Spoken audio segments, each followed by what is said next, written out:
مردم شماری کے حوالے سے ہر لحاظ سے ایک ایسا انتخاب ہوگا جو ملک کو آگے لے کر جائے گا۔ جو ایک کوشش ہے 2 صوبوں میں انتخابات کروانے کی اسمبلیاں توڑنے کے بعد، وہ ہماری نظر میں مزید انارکی اور انتشار کو جنم دیں گے۔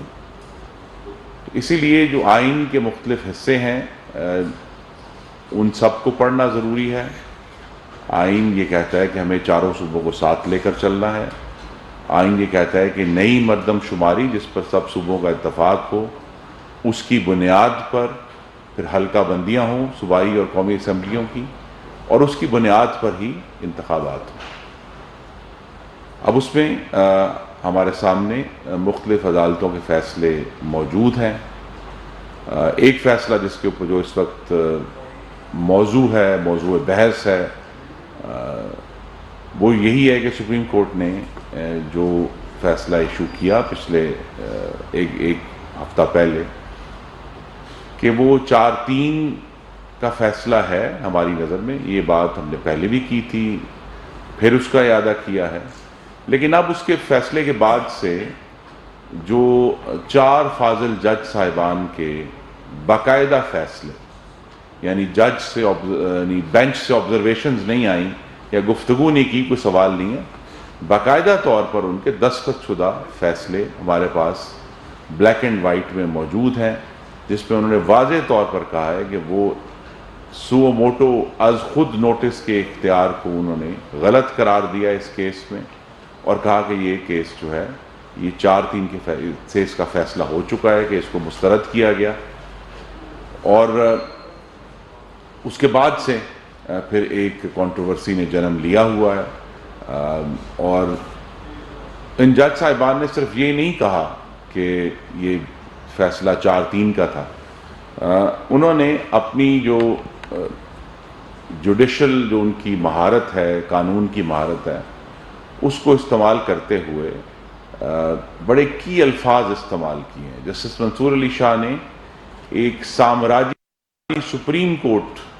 کی اصطلاح استعمال کی اپنے فیصلے میں، دی امپیریل سپریم کورٹ۔ انہوں نے ون مین شو کو کہا کہ ون مین شو نہ صرف فرسودہ ہو چکا ہے بلکہ ایک برائی بھی ہے، اور سپریم کورٹ ایک شخص کے فیصلوں پر انحصار نہیں کر سکتی۔ اور جسٹس سطر بن اللہ نے اپنے فیصلے میں کہا کہ ہمیں جو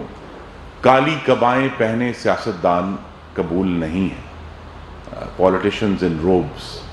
کا لفظ نے استعمال کیا۔ تو یہ سارا معاملہ اسی طرف ہے کہ اگر ہمیں تو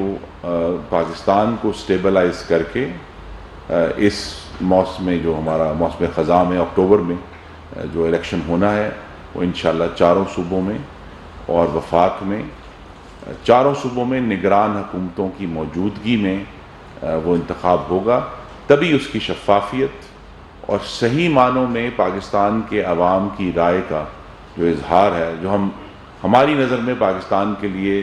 ایک بہت ضروری ہے اس مشکل دور میں، کہ ہم حقیقی معنوں میں نمائندہ حکومتیں قائم ہوں۔ اس وقت جو پی ڈی ایم کی جو مخلوط حکومت مرکز میں موجود ہے، 2018 کے انتخابات میں ان تمام جماعتوں کو کل ملا کر 2/3 سے زیادہ ووٹ ڈلے تھے، 68% ووٹ ڈلا تھا۔ تو آج ہم جو فیصلہ کر رہے ہیں یا پارلیمان جو فیصلے کر رہی ہے، ان کے پیچھے وہ عوام کے ووٹ کی 2/3 طاقت ہے، جس کی بنیاد پر ہم پارلیمان میں موجود ہیں اور آگے بڑھ رہے ہیں۔ بہت سارے معاملات ایسے ہیں جن کی پھر کہوں گا کہ بنیاد رکھی گئی اس دور میں 2017 میں شروع ہوا تھا، اور آج تک ہم اس کے مضمرات سے ڈیل کر رہے ہیں۔ ایک یہ بھی ہمارے جو استدعا ہے کہ عدالت عالیہ